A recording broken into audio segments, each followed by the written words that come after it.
hay un momento, bueno, en el Quijote, que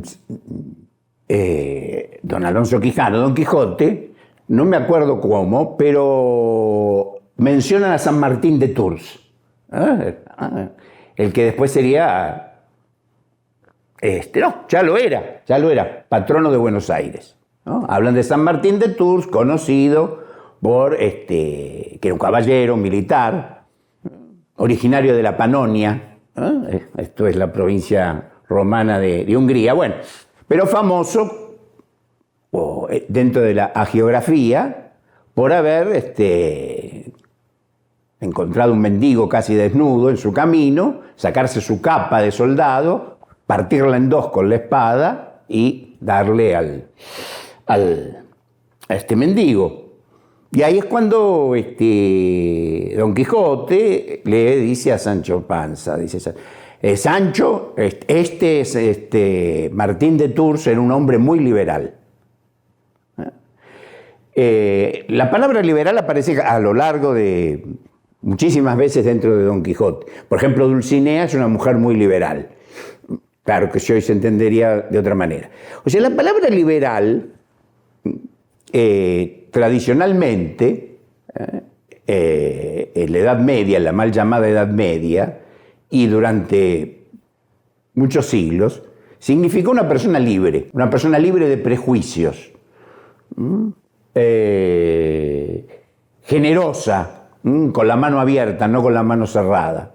También refería a las artes liberales, ¿no? Al trivium y al quadrivium, o sea, las artes liberales, que después se convirtió en las profesiones liberales, que es distinto. Bueno, durante muchísimo tiempo, hasta que aparece el siglo XVII, XVIII, ahí cambia en el mundo anglosajón, en el mundo inglés, el término liberal, pero no aparece exactamente como liberal, aparece luego como tendencia. Casi todos los términos tradicionales, a partir de la Revolución Industrial, tomaron o fueron desviados o tomaron un cariz político o ideológico que no tuvieron en su origen. Repito, liberal era alguien desprendido, alguien que no tenía prejuicios, alguien que no era esclavo, pero no esclavo como condición social, sino esclavo de prejuicios. Era aquel o aquella que recibía siempre a su mesa, pero también se guardaba la libertad de echarlo. Era de alguna manera una persona decisionista, decidía quién era amigo y quién era enemigo. Pero a partir del siglo XVIII, sobre todo en Inglaterra, la palabra liberal, sobre todo de manera como exportación, aparece ligada a cierta categoría económica, ¿no? Creada por Adam Smith en La riqueza de las naciones y todo eso, ya sabido. Pero ahí término liberal tiene otro pliegue, aparece a partir de otro pliegue, que sería el siguiente. Liberal es la persona, bueno, hoy estamos, ¿no? Es 22 de abril. Hoy se cumple 200 años de la muerte de Kant, que es un creador del liberalismo, aunque no sé si usó la palabra liberal. Porque el liberalismo tiene varias fuentes, se la quiere hacer pasar. Primero tiene una fuente tradicional que es cambiada, modificada, posiblemente invertida a partir de la Revolución Industrial inglesa. Pero es una concepción, ¿no? Es una concepción en la cual el hombre, la humanidad, es un fin en sí mismo. Esto que parece algo tan elogiable y elogioso con respecto a Kant, no se trata de que el hombre sea más o menos libre, sino que el hombre, de alguna manera, corta con todo tipo de trascendencia.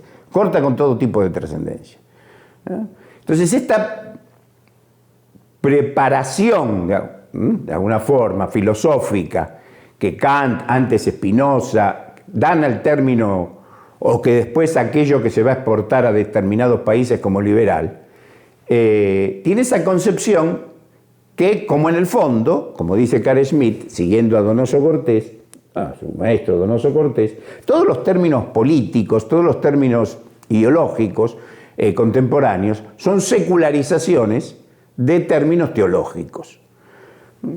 Tanto es así que, por ejemplo, en la Argentina, ¿no?, tradicionalmente, digamos, en el siglo XX, en el siglo pasado, ¿no? Los liberales eran liberales en economía, pero eran conservadores en costumbres. Si pasamos a Estados Unidos, todavía hoy, liberal, ¿no?, que generalmente se asocia con el Partido Demócrata, es prácticamente un izquierdista. En la Argentina tenemos, al menos en el siglo pasado, en el siglo XX, o sea, el liberalismo es tomado exclusivamente como cosa económica, como doctrina económica, ¿no?, de libre mercado y todo eso. Pero luego los liberales eran conservadores en cuanto a mores, en cuanto a costumbres, a moral y a diversas cosas.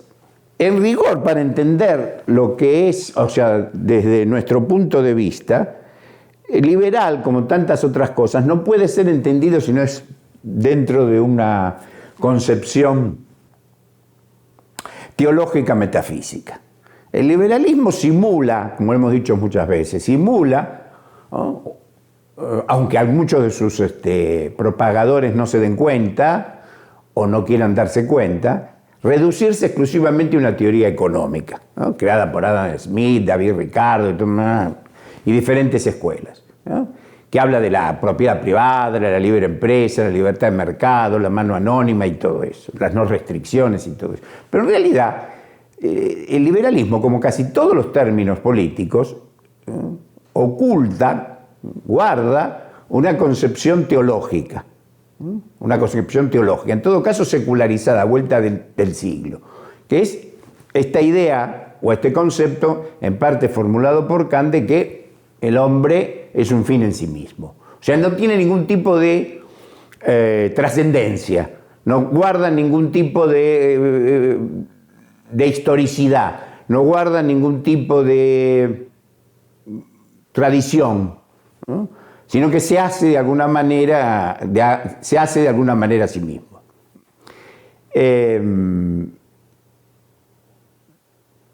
Yo diría que para pensarlo en términos locales, en términos argentinos, aún así hay que pensarlo en términos filosóficos, en términos, digamos, no de tipo economicista, sino en términos teológicos simbólicos. Ya que cité a Donoso Cortés, que es junto con Joseph de Maistre el creador de lo que podríamos llamar teoría tradicional de la política moderna, conocidos como reaccionarios, aunque el término está mal empleado. En todo caso, sí, reaccionan contra ciertos excesos o terror de la Revolución Francesa. Pero no son reaccionarios en el sentido que lo redefiniera el gran teólogo político Augusto del Noce en la Italia de los años 60, 70. Reaccionario es aquel que da por perdida la batalla con la modernidad, no contra la modernidad. Reaccionario es aquel que da por perdida la batalla con la modernidad. Que a su vez eso lo hemos, en nuestros libros, en nuestras charlas, hemos también tratado de definir el término modernidad, modernité, que ha sido creado por Baudelaire, pero que no es un término apologético, es un término problemático, no es un término apologético, es un término, digamos, trágico. O sea, estamos insertados, caídos en eso, como el hombre de la multitud de Poe, ya que precisamente Baudelaire, al traducir al francés a Poe, traduce también mentalmente. Al entender, al traducir, al leer filosóficamente este relato de Poe, el hombre de la multitud, ahí define su término de modernidad, que es lo móvil, la avidez de novedades. Así que todos aquellos, como el caso de Donoso Cortés, el que voy a mencionar, o Joseph de Maistre, fueron caracterizados en su momento como reaccionarios. Y podría ser que históricamente hay muchas palabras o muchos conceptos que históricamente pueden tener retrospectivamente un significado, como reacción a los excesos en este caso, de la Revolución Francesa, el jacobinismo, el iluminismo y todo eso, desde luego, por pensadores católicos como Joseph de Maistre o Antoine de Rivarol o Donoso Cortés. Pero si lo pensamos actualizando esto, yo me inclino por la definición contraria de Augusto del Noche, que es que el reaccionario es aquel que da por perdida la batalla con la modernidad, no contra la modernidad. Y eso sería lo que hemos hablado en otra de estas charlas tan amistosas con ustedes. Espero que sean amistosas, al menos de mi parte son amistosas, tiendo la mano. Soy un liberal, lo he dicho en el prólogo de uno de mis libros. Soy un liberal en el sentido tradicional, medieval de la palabra. Entonces, en términos de Donoso Cortés, explicando que Donoso Cortés sería un reaccionario en la España de 1840, pero visto en perspectiva hoy, reaccionario no quiere decir lo mismo, sino es aquel que está en pugna con la modernidad, no la acepta pasivamente. Que muchos y muchas la aceptan pasivamente, aunque se supone que están en contra. Que ese es el así llamado progresismo, que se supone que está, pero no. Goza de sus réditos y se supone que con ciertos gestos que está en contra. Bueno, Donoso Cortés sostiene que muy teológicamente, o sea, como debe ser pensada las categorías políticas, que, y visto en punto de vista católico, que liberalismo es aquel que elimina, tacha, pasa por alto, sobre todo elimina el alfa y el omega de la doctrina de la metafísica cristiana. Esto es, el pecado original y el juicio final. O sea, elimina el comienzo, el pecado original, la idea de una caída, la idea de lo trágico, de que las acciones humanas tienen un límite, no hay límite, el límite es infinito, es una línea recta, pero también elimina el concepto de juicio final. O sea, que hay una teleología en la historia, que hay un término en la historia. Porque a veces las imágenes, y en eso también hay que hacer una nota al pie,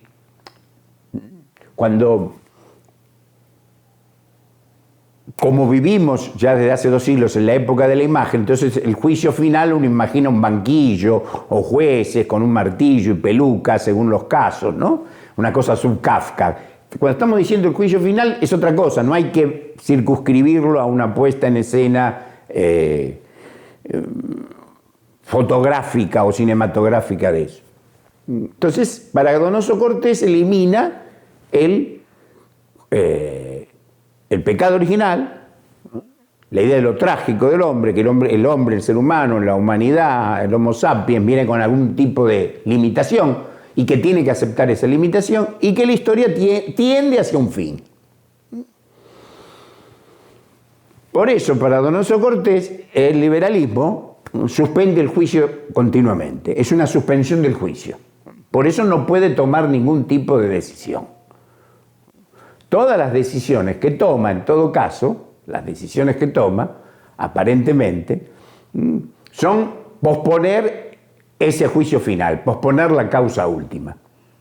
Al posponer la causa última, se crea aquello que también Donoso Cortés llama la clase discutidora. O sea que, de alguna manera, las democracias liberales lo que hacen es debatir infinitamente porque no tienen o han eliminado previamente ese punto omega. Ahora bien, todas estas disquisiciones, estas rumiaciones, son, no, la palabra útil no, porque ahí está la palabra útil, son fructíferas, alimenticias, en cuanto a genealogía o hermenéutica política. El origen del liberalismo, cómo cambia, qué relación tiene con la modernidad, qué relación tiene con el concepto de Baudelaire. Bueno, dentro de las políticas antiliberales, el primer momento de reacción antiliberal, Donoso Cortés, Antoine de Rivarol, puntos intermedios como ese grandísimo escritor, que además fue político, que no intervino directamente en política, como Alexis de Tocqueville, cuyo libro Recuerdos de la Revolución de 1848 recomiendo leer. Sería extraordinario un ejercicio muy fácil. Habría que leer 3 libros. Me estoy yendo del tema, lo sé, pero bueno. Los de Tocqueville, Recuerdos de la Revolución de 1848, el ensayo de Marx, el 18 de Brumario, que trata de lo mismo, de otro punto, y la novela de Flaubert, que juzgo mucho mejor que Madame Bovary, que es en clave de novela, también los episodios de la Revolución de 1848, que es la educación sentimental. Bueno, creo que no me he ido del todo el tema. Sería que todas estas disquisiciones de filosofía política sirven para la filosofía política. Sirven como una suerte de... son necesarias y hasta urgentes, pero dentro de cierto marco, como telón de fondo, ¿sí? Como background. Pero no como cosa, como tarea, como praxis. Como praxis política, no.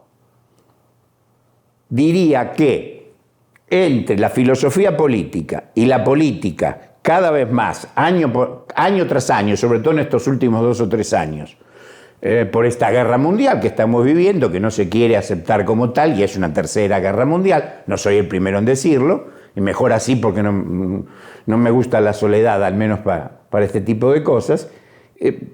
Bueno, ese corte, ya no hay vasos comunicantes de ningún tipo entre la filosofía política y la política práctica, la praxis, la política que ejercen o que alguien manda a ejercer, algún poder más grande, económico, militar, lo que fuere, manda a ejercer. Así que por un lado la filosofía política, el pensamiento político es útil, pero como telón de fondo, como background, porque vivimos una época de despolitización. Entonces, si se trabajara directamente en política, en un cargo, como en el ejercicio del poder, o al menos crematísticamente en el ejercicio del poder, eso está cada vez menos relacionado con la filosofía política, con la teoría política, la cual, repito, es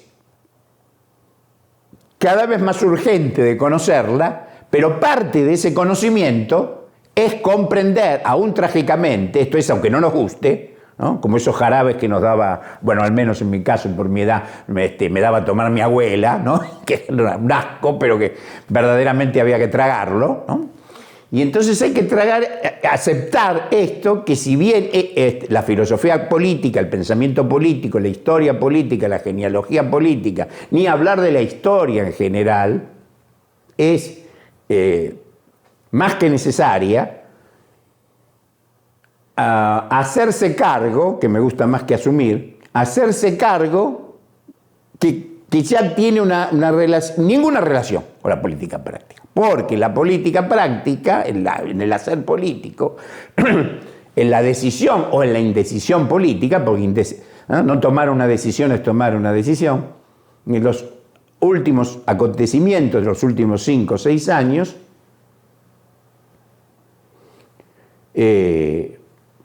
guarda cada vez menos relación.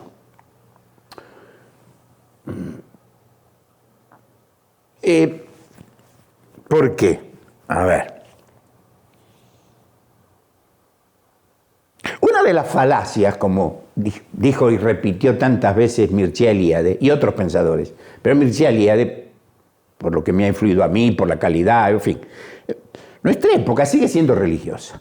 Es mentira. Mentira, se habla de secularización, sí, todo eso puede ser, pero es una época religiosa. Tal vez religiosa, al menos en Occidente, o lo que todavía es Occidente, al menos geográficamente, o lo europeo, lo transeuropeo, como puede ser la Argentina, Estados Unidos, etcétera, etcétera. No, sigue siendo religiosa. O sea, sigue está atada, vinculada, religada a un plus. Lo cual no quiere decir que acepte, ni siquiera que lo piense en términos dogmáticos o de una determinada iglesia. Bien, esto en Occidente, en Europa, en lo europeo, lo occidental, etc.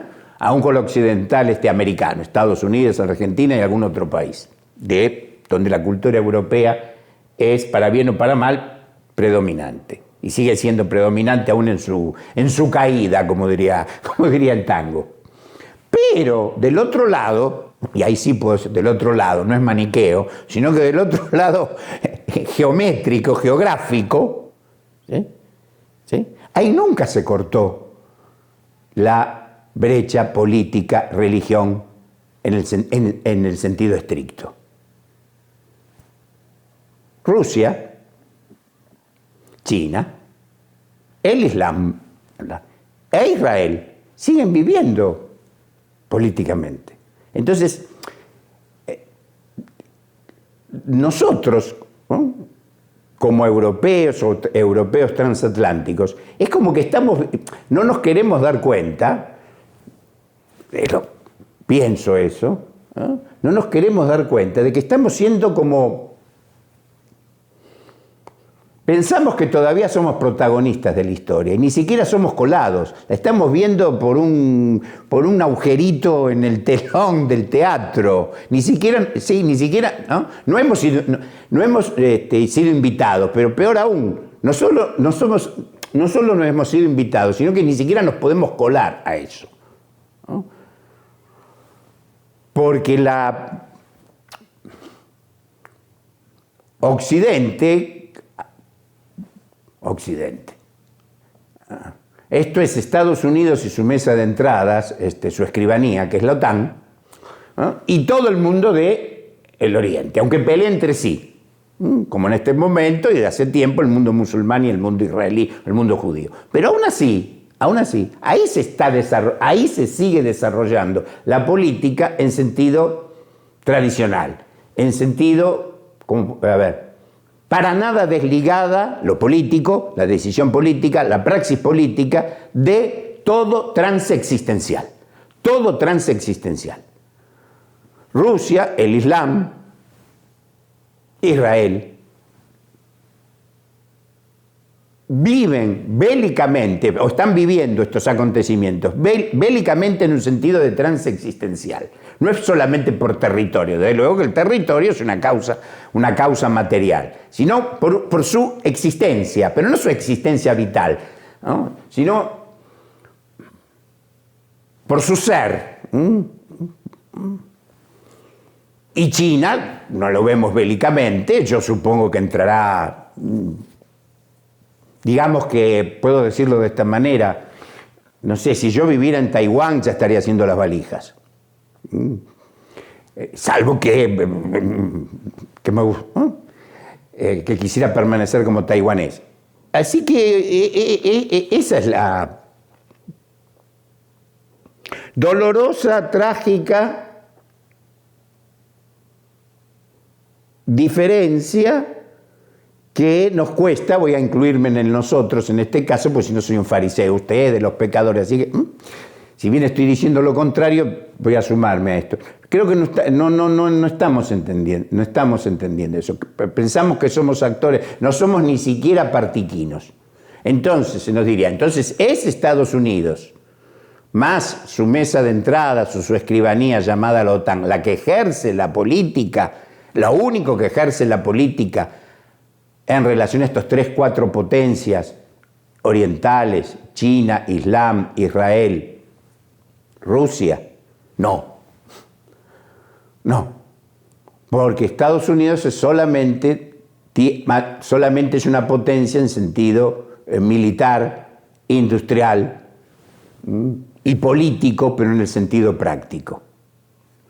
Así que los demás estamos viendo esto como espectadores,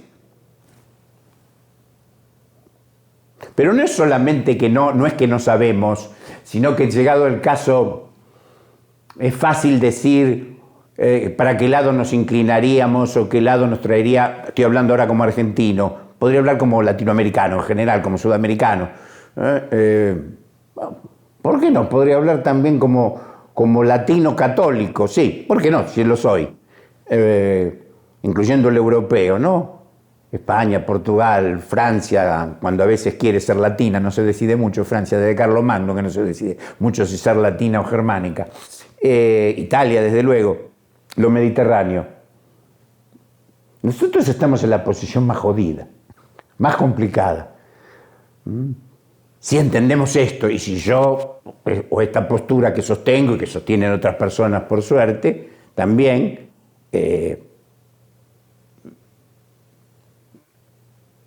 que por un lado hay aunque peleen entre sí, allí hay una clara no separación, ¿sí? Un sequitur, un seguimiento entre política, trance existencial, trascendencia, metafísica. Mientras que en el lado occidental está representado por algo que se llama Estados Unidos, aunque cuando digo esto Estados Unidos no estoy incluyendo, no, porque no está incluido el granjero de Kansas City o el músico de Oklahoma. Entonces, del lado occidental, sí algo ejerce la decisión, ¿no? Lo bélico, no directamente, sino a través de la OTAN, pero este espacio cree seguir manteniendo frente al trance existencial de las potencias de Oriente o de Medio Oriente algo que se llama, y que tantas desgracias trajo a un país como la Argentina, defensor de los valores occidentales y cristianos. Occidentales siguen siendo, salvo que haya un movimiento geológico, ¿no? Cristianos, no creo que lo hayan sido nunca. Entonces, para aquellos que queremos tomar una tercera posición, siquiera en sentido geométrico, tenemos que aceptar trágicamente, aunque no nos guste, tragarnos este jarabe que es horrible, que sabe mal, pero es la única purga que podemos tomar. O sea que estamos no entre la espada y la pared, pero estamos a punto de entrar entre la espada y la pared. Y llevándolo, si me permiten, a términos exclusivamente locales, argentinos,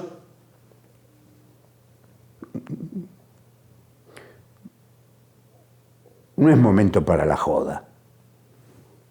Emplear izquierda y derecha en la Argentina, lo he dicho hace años, es jugar a la batalla naval en medio de Lepanto. Es jugar a los soldaditos de plomo en medio de Waterloo. Esto lo escribía en el prólogo de un libro, La Pasión Manda, hace 30 años. Ahora ya directamente es suicida. Desde hace décadas se está peleando por los espacios, pero no los espacios exclusivamente en sentido material geográfico, sino por los espacios como permanencia, trascendencia o cosa de paso. Se está disputando por el nomos, se está disputando no solo por la apropiación de un determinado espacio, ¿no? Sí, incluso lo que se llama así ahora con este lenguaje espacio virtual, ese espacio al fin. Se está entonces disputando por un nomos, o sea, no solo el nomos, según Carl Schmitt, no es tomar algo, tomar un espacio, una tierra, una isla, sino cercarlo, pero no cercarlo a partir de una determinada construcción material, un muro, lo que fuere, sino cercarlo a partir de una determinada tradición genealógica, un idioma, unas creencias, una amistad, una línea de amistad o enemistad que ya nos las da la historia. Y eso es lo que se está y lo que se va a seguir disputando dentro, que ya se viene disputando y que se irá oscureciendo, se irá volviendo cada vez peor. Entonces, términos como liberales, izquierda, derecha, antiliberales, conservadores, yo, y sobre todo en la Argentina, hoy y aquí, Al día siguiente de cumplir 71 años, me los guardaría en el bolsillo.